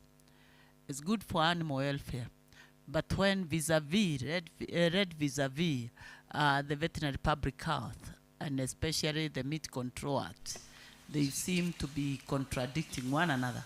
Because in the Veterinary Public Health, now our Meat Control Act, no animals should be slaughtered outside a slaughter facility. Now, you can see that, I think. Okay, so in terms of our act, the lairages and the holding pens is part of the slaughter facility. And it does actually specify that emergency slaughter, if necessary, must take place there where the animal is. Do not move cow with a broken leg. Do not move that cow. Force it to now walk to the emergency slaughter entrance. You have to kill it right there. Now, captive bolt, so we have a little follow-up to this. So, in practice, does it mean if it happened to be an injured animal on the land range and there are other animals, it is slaughtered in front of them? Because I'm also seeing so you remove another welfare issue. Yes, so you remove the other animals from that pen. So, Okay. so yes, and you slaughter there. Or it can be, often it could be on the truck. You actually don't want to move this animal off the truck, or you slaughter it on the offloading ramp. It depends. Sometimes the pig fell off the truck, and it's now broken some legs, and it needs to be killed right there. I think we can take two very, very quick questions. We have another one from Gambia. Yes. Mine is a question. Looking at the stress level before slaughter, we have seen the effects on the post-mortem, as you have shown. And also, I'm thinking of where maybe people are not trying to show much concern. Maybe, in the developed countries, it's okay. But in developing countries, like in my own country, where farmers can inject their own animals. So these animals can be sold to the market for slaughter, whilst the withdrawal period for medicines are not yet, over. So I'm thinking of at the post-mortem, would it be essential, to make those kind of checks to see whether there are medicine residues, in the animals before slaughter? Yes, we had actually a very interesting case recently. So by law, animals have to arrive at abattoirs with a declaration by the owner. So the owner makes that declaration, and that's kept as proof. This is now, you said you abided by the withdrawal periods. But then at post-mortem, you can often see the injection site. Sometimes you can see it's an old injection site, and you cut it out, but if it's fresh, the owner actually, because the veterinarian said, we're condemning this carcass, no questions asked, and then the owner insisted that they wanted the carcass tested. And he insisted he did comply with the withdrawal periods. And in the end, we found out, no, he didn't, and it was actually a banned antibiotic. It wasn't supposed to be used in cattle. And he contended it was a growth promoter that he had injected, or ivermectin, I think. So that kind of proved our case that it should have been. But that depends now, whether you have the facilities. This was an independent laboratory that did the testing. Thank you, Lisa. And again, thank you very much for your presentation. And for the sake of time, I will ask everybody who still has some queries to address Lisa later on and to ask your question later, because otherwise we're not going to have time. And I think the next speaker is waiting for us online, has been patient until now, so that we don't delay that further.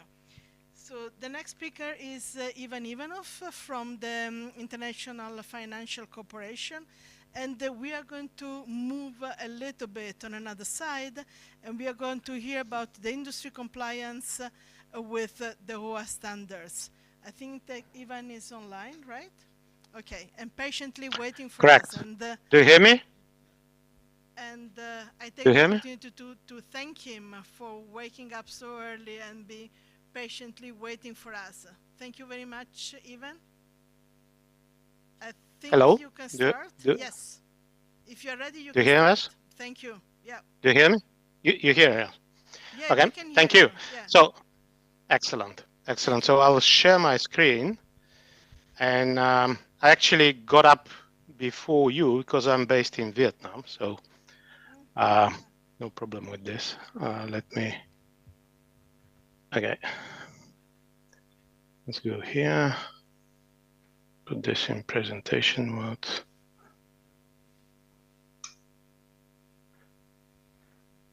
Do you see my presentation now? No, we don't. No, you don't. Okay. Let's try again. Do you see it now? Yeah, now yes. Yeah, it's fine. You can go on. Okay, good. So I will try to finish this presentation in some 15 minutes to allow questions. Yeah, let's go. So as it was said, I'm from IFC, and I How do I move the slides? Sorry. The screen is shared. That's good.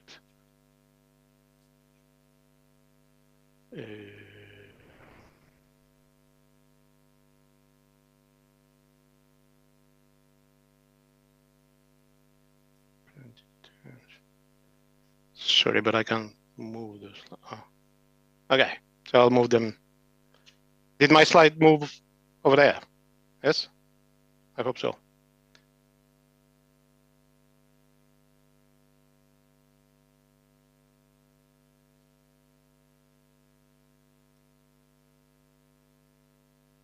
Hello?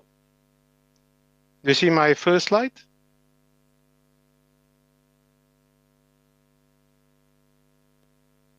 I don't hear anything. You can go on. We can hear you. We can see the presentation. It moves. You can start. Okay, good. Because I don't see anything. I see just my slides. Yeah. So, we see everything. Don't worry. Okay, good. So IFC. So IFC is part of the World Bank Group. So in the World Bank, you have the World Bank proper, which is the institution that works with government, and many of you may have interacted with the World Bank.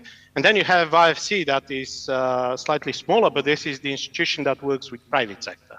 So IFC is basically a bank as any other bank in the world, with a big distinction that it's a developmental bank. So first and foremost, we lend to private companies for profit. We make profit, and we have had profit ever since we were created in '56. We raise the capital on the market, so we have AAA, which, those of you that are familiar with the banking, is the highest ranking credit ranking in the world. So we raise capital there, we invest in developing countries. So our mission is to develop the private sector in developing countries. We invest only in developing countries. And we have been the first to do so. So we started our investments in 1961 in Africa, and we have been ever since in what is today called emerging markets, before even the term emerging markets was coined by IFC, by the way. Very important thing is, since 2000, we have made sustainability through a framework of principles that I'll talk later about, a core part of our investments. So a little bit about the volume. So we invest across all the sectors. Half of it is in banking. The orange here, 6.6%, is agribusiness. We invest across the entire world. The biggest portfolio is in Latin America, Africa, and Asia, of course. And here is a snapshot of clients that we have all across the world in the protein sector. So the protein sector includes beef, pork, poultry, aquaculture, dairy, and alternative proteins. So as you can see, the bulk of what we have invested is in dairy, pork and poultry production, feed production, and then the other sectors are smaller for various reasons. Now, how do we invest? As I said, core to our investment is sustainability. And in the animal protein sector, we have come 2 years ago with a public document that's called the IFC Practices for Sustainable Investment in Livestock Operations, where we have listed everything that a financier, in fact, anybody involved in the sector, should care about, should have solution, so that the sector develops sustainably. Yeah?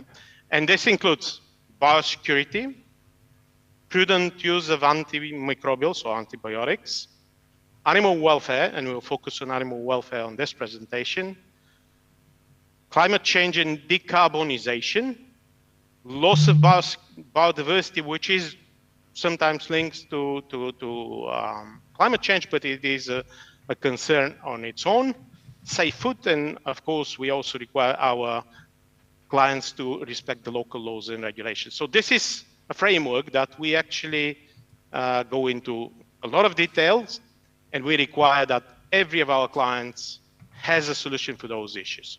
Now, those practices have been endorsed by the largest multilateral developmental banks in the world. This is the Asian Development Bank, the IDB, FMO, the II. You have probably worked with some of those. And now we will focus on what this presentation is about. So one of the key areas where we require clients to act is around animal welfare. So what this means that we want companies to have an animal husbandry system that takes care of animal welfare, and it is at the level of accepted best standard in the industry. So how do we define this? We basically look for accepted global, regional, or national standards, and we want our clients to get a verification, third-party independent verification, or certification against those standards. And here is a very important point for this meeting. You have spent 2 days going through the terrestrial code with all the requirements that are there for animal welfare. And for us, WOAH is the ultimate authority in animal welfare. There is no other authority in the world. This is where all the principles are set. Having said that, WOAH doesn't have a standard. So you cannot take the terrestrial code and do an audit. That's impossible. And I believe there won't be soon a standard that will be a global standard developed by WOAH for everybody in the world. And you can discuss in the room why. I know why probably this will not happen. Now, that's why we look for proxies that are best in class. One example that we use sometimes is Global Gap for Livestock that is now transferred to a different entity but still has the same requirements. The other examples are predominantly in developed countries. So this is the only one that's for this sector globally available. And if you look at the standard, so everything, so I listened to it very attentively to the previous session. So everything that's around slaughter is there. Everything that's around handling at the farm is there. Everything that one needs to care about is there. So this is how we apply the WOAH principles in practice on the ground. And by the way, when we talk about animal welfare is done by farmers. If the farmer doesn't do it right, if the private company that handles animal doesn't do it right, whatever the principles, there is no animal welfare. So it's a very important point for this audience, because I looked at the list of participants and there is no private sector in the room, to the extent I looked at the list. So those that are in charge are not in the room, but you have a very important role, and I'll come to this. So the private sector has to implement it so that we can talk that animal welfare is implemented on the ground. So just to give you a little bit of a flavor of what our requirements are, of course we require a verification of good husbandry practices, but we also have specific requirements. And if you look at what animal welfare is, basically, I would say animal welfare is 80% good practice. That is good for the farmer, good for the business, good for the animal. But there are 20% where this is good for the animal, and it's probably not so well proven that this is good for the business. And one of those examples is group housing for pregnant sows. So in the picture on the top right corner, you see caged pigs. So this is the predominant system in developing countries. That's how pregnant sows live throughout most of their life. And on the right side, you have the so-called group house sows, where you allow them to move freely, to develop their natural behavior, and so on. Now, the first one was created by the industry because this is an easy way of handling pregnancy, and most importantly of controlling the feeding. of the source. The second one is something that in many parts of the world is the dominant norm, so European Union being the forefront of this. Probably very soon it will be the dominant norm in the United States. But I live in Asia, and this is a weird thing here. So it's an exception, and this is where half of the pigs of the world are. So we require our clients to transition to group housing. This is just to show you an example how far we go with our requirements, and I can talk why this is not so easy for clients. Now, let me go to the more important part for this audience. So the seventh practice or the seventh requirement in those 7 requirements that we say encompass everything that is sustainability in the sector actually is respect the local law and regulation. And any investor will look for this. Anybody that does business complies with the regulation. And this is why this room is so important. When we talk about animal welfare in the world, there is a big difference between countries that have very well-defined requirements, guidance, and documents for farmers and operators, how to implement animal welfare practices, and there are countries where there is virtually zero. And I'll give you an example. So what we also do as IFC is we selectively look at regulations, and we have developed something that's called Quick Scan Guide that looks at several different areas of food production. So one of them being animal welfare and use of antibiotics. We don't want to substitute what WOAH does through the PVS. This is a very substantive part of support to the governments. We just do a quick and dirty, let's call it this way, scan through the legislation in order to understand what is there on the market on animal welfare and whether this can help a client of ours, say, implement animal welfare in this country. So I'll give you the example of Vietnam. It's a host country for me, so I can talk about them. They're not in the room, so that's easy. So we last year, June to August, we did this exercise for Vietnam. We looked at all the regulations for all the stages of productions and compared them against what the terrestrial code requires. So here's 3 tables. I don't want you to look at them except look at this first column, which is whether the requirement is addressed in the regulation. So there's a law and regulatory documents under the laws in Vietnam. So we have 1, 2. We have a lot that are partially addressed, a lot that are not addressed at all. We go further. There is even more that are not addressed at all. Some partially addressed, and a lot that are not addressed. So all in all, and I don't say that this is the way to count, but out of say 40 areas, only 2 are addressed. And I bet that this is not an exception. This is rather the rule in developing countries. So when you talk about animal welfare, and I go back to my point that animal welfare is implemented by the farmer with the animals on the ground, and he has to know how to do it. So the best way to do this is by telling him what is the best practice. Farmer is very busy. He wouldn't go online to look what somebody in Denmark is doing. Yep. Ivan, you have 2 minutes to go. Excellent. This is my last slide. Those are the summaries. And here's my point. Yep. The red box is where animal welfare happens. WOAH sets the standard, but without the regulation by the national government, this is just a wish list. Thank you for your attention. I'm available for your questions.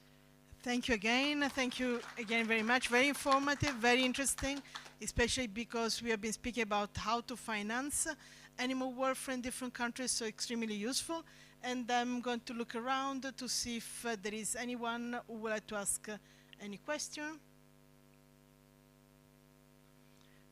Yes, there is Bas. I think you have your own mic. Yeah.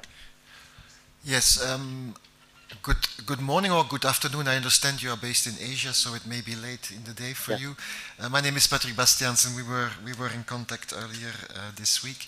I was wondering whether, apart from the development banks that you mentioned, whether there are any major private banks that apply your guidelines when they look at investing in abattoir facilities or farm facilities.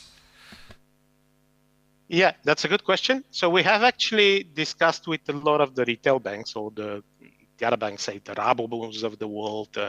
By the way, we have 1,000 clients that are banks. Some of them actually came to us and said, "Can we look at what you do in the sector?" The problem with a bank that works with very small companies is that they need something very simple. So in order for them to say we apply the best in animal welfare and say it publicly, they need a checklist with 5 things that they can give to a loan officer somewhere down to the last branch. The loan officer, if he has a poultry company, will check the 5 things and we'll go back. Now, you cannot simplify our practices into a checklist with 5 boxes. So that's the problem. All of them, they have their corporate commitments to animal welfare, but when it comes to specific screening of every deal, it's not as easy as we can do it, because we do bigger deals, we spend more time on this. So I would say that the way we do it is applicable for investors that have the size of ours. And there are many more. So I showed the private, I showed the development banks, but there are also funds and others. But for the retail banks, it will be difficult to implement this. They still can look at animal welfare, but they have to be selective how they retail this so that they actually can apply it. Thank you very much, Ivan. And there are no other questions in the room, but people will have access to the presentation, so I think it will serve as a good reference in the future. So again, thank you very much for your time, your patience, and so on. Thank you. And I think now... Thank you. We can thank you again. And we can move to next presentation by Victor Yamo. Again, we go back to slaughter and the compliance with the international standards, so I guess the WOAH standard in resource limited settings.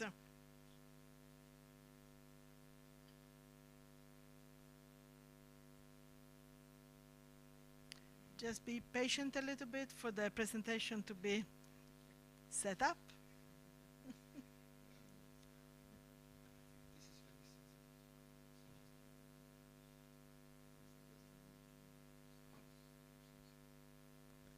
Thank you. Thank you, Victor. Yeah, thank you. Good morning. Mine will be a bit brief, and I think most of it has been discussed before in the various presentations that have been done. I usually say that this is the most important slide you'll see in the presentation because it has a contact, it has an email address, so if you need to ask any questions, then the contacts are readily available.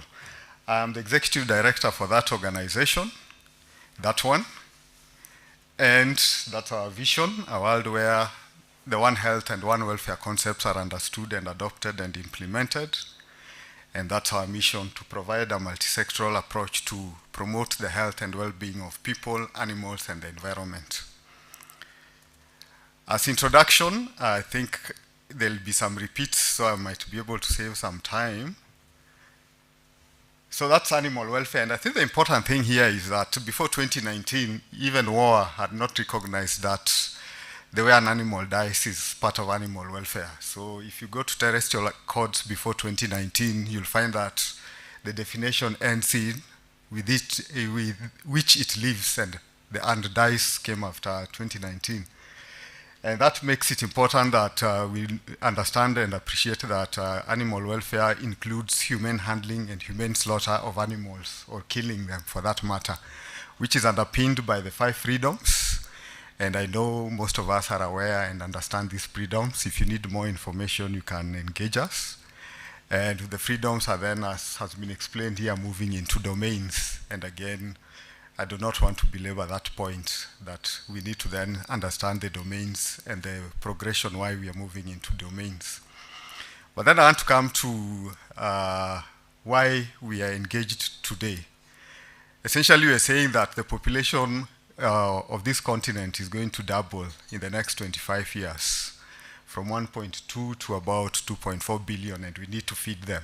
And animal proteins becomes a critical, important part of it.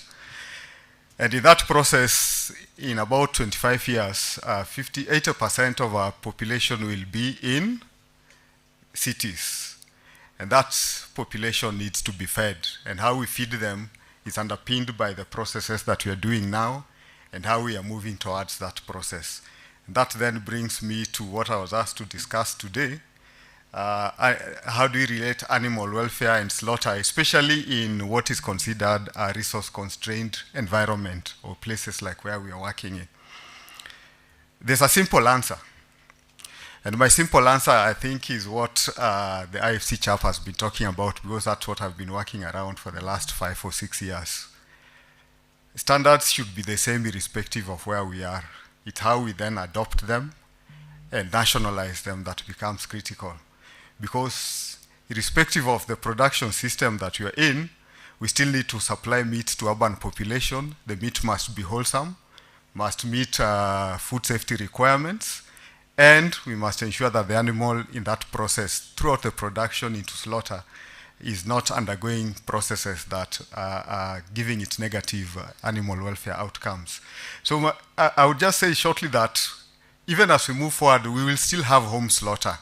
How we manage that home slaughter is also going to be critical. But I then want to deal with specifically what happens in our abattoirs and slaughter slabs, because I think that is where we have some room for improvement and growth. And so essentially what we are saying is that the basic thing is the animal should not suffer during that process of slaughter, and the slaughter must be as humane as possible and promote the best practice around some of these things. In terms of slaughter, I think most of us know slaughter is a two-stage process, involves killing the animal in 2 stages. The first one, you stun it, and I've given examples of what you can use to stun the animals. And as I've moved around across East and Southern Africa, some of these things are available. It's how we manage them and how we ensure that they are, okay. Don't worry, it's just that it's running up.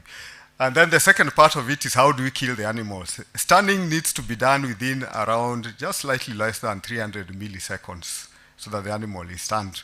And then killing is a process in which we then ensure that the animal does not recover from the stunning.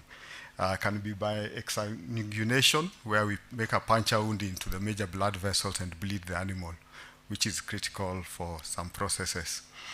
I just want to, because we want to talk about African settings, I hope it will play, whether this is part of, okay, when you get the slides, maybe it will play at that point. Let's see whether it can play, because it's a short clip. You think it will play? Or probably not. When you get the slide, just play the clip. It just shows a man hitting the head of that animal and stunning it. Is that part of the stunning that we're asking in our traditional setups, or are there different things that we need to do? The interesting thing, and I've listened to presentations from various countries, is that all these things are in our legal requirements. And that's why I struggle with the perception that we need to do something differently from what is internationally recognized so that we meet international standards.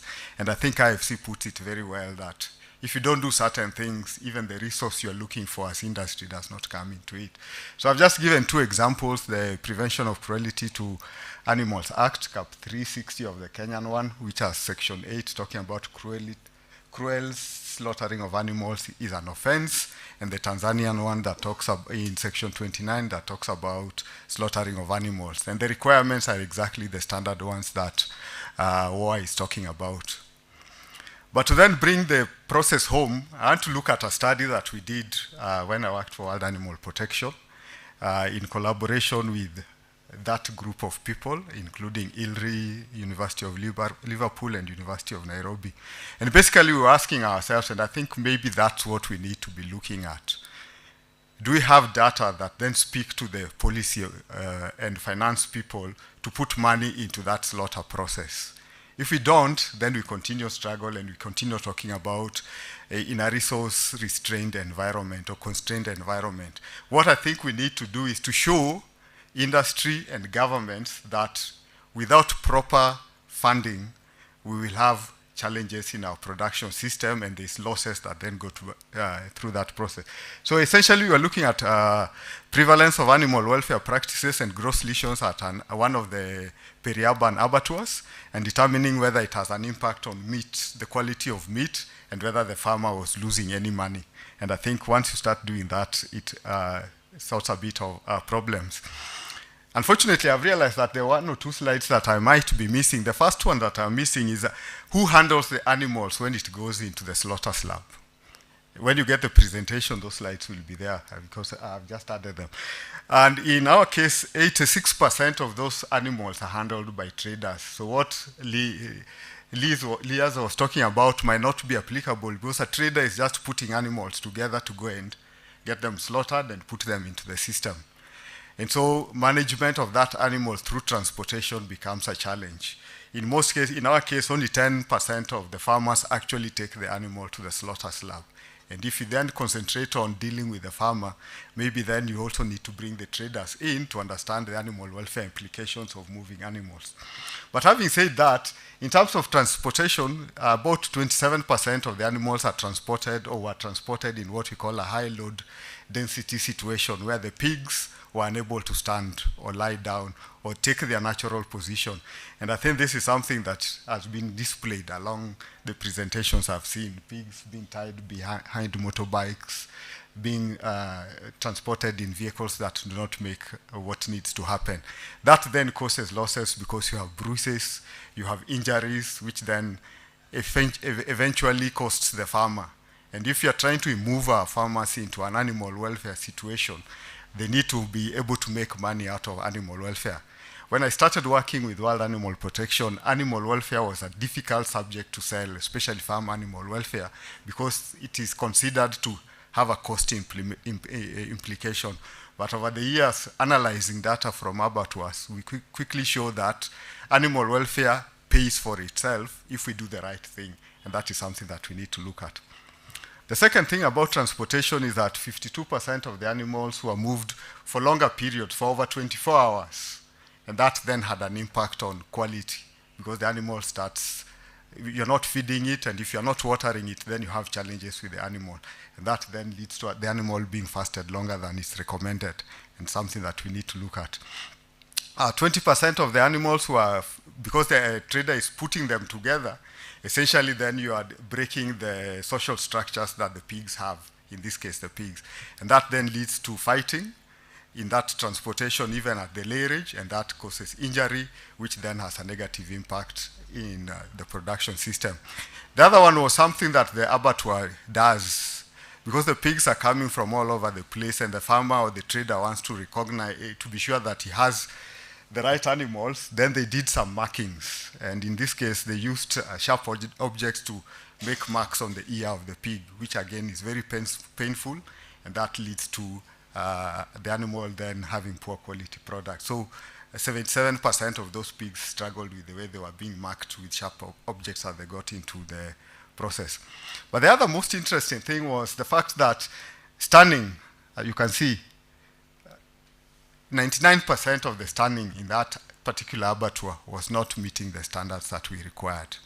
And the reason being the machine or the tongs that we were using was poorly maintained. And I think those are some of the things that if as focal persons you start looking at animal welfare and doing inspection, how are we maintaining the stand gun? How are we maintaining that probe or tongue that we are using to stand the animal?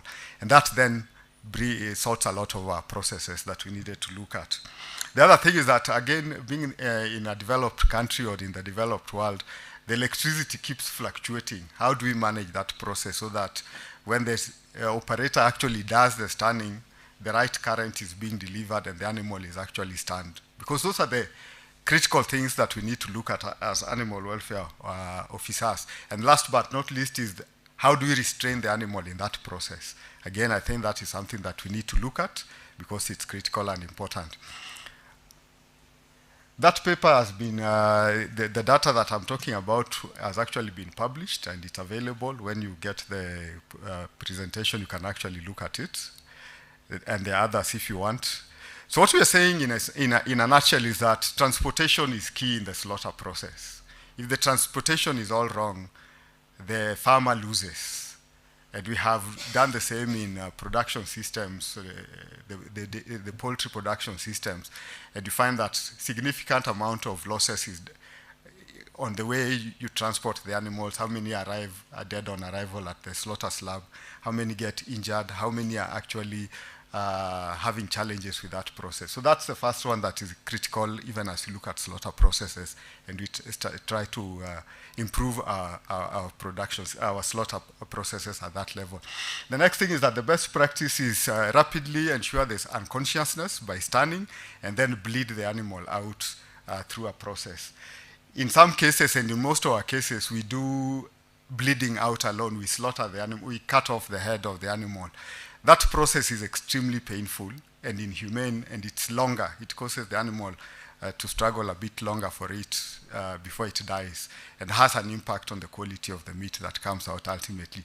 So I think for me, in the nutshell, what you are saying is that we need to then start raising awareness, and maybe we need to look at it differently. It's not about training the farmer alone, it's also training who is in that value chain. Significantly in the slaughter process, we are looking at traders who are actually driving that process, and that is something that we need to be looking at. Subsequent to the study that we did and in the other studies that we've done around that, we've had engagement with the traders to make them understand that the quality of the product and the amount of money that comes back to them depends on how they manage the process from the point they buy the animal, how they transport it, and then managing it through the slaughter process. I think that, to me, would be my comments. Thank you very much. Thank you very much. Very good presentation to close this session. And I'm just looking around if there is any burning question. Otherwise, okay, we'll take only one for the sake of time. And otherwise, I will invite you to contact Victor later on and ask your questions. Please, Ethiopia. You need the microphone.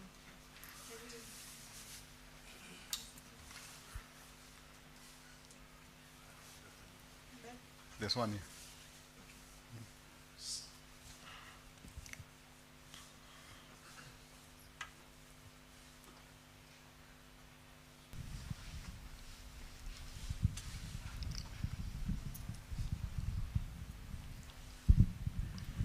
Thank you, Chair. Thank you. It's a nice presentation. So I will get only one chance. So I will talk.